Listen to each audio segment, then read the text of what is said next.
គឺរយៈពេល20ឆ្នាំអ្វីក៏ខ្ញុំមិនអាចសម្រេចបានចំពោះមនុស្សដែលមានអាយុជិត50ឆ្នាំតើទេវតានៅទុកពេលប៉ុន្មាន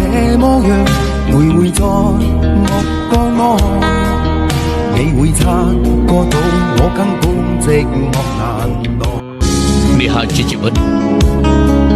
មានឧបសគ្គច្រើនបើផ្លូវជីវិតរលូនរហូតនោះយើងច្បាស់ជាមិនពេញចិត្តទេត្រូវតែព្យាយាមហើយឆ្លងកាត់រាល់ការលំបាកទាំងអស់និងអបអរក្តីសុខដែលយើងរកបាន你會察覺到我根本寂寞難耐。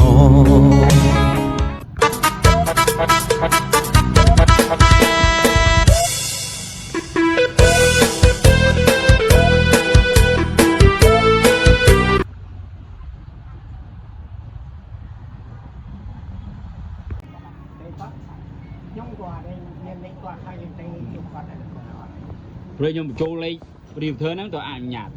គាត់បានខ្ញុំនិយាយតាមហ្នឹងទៅ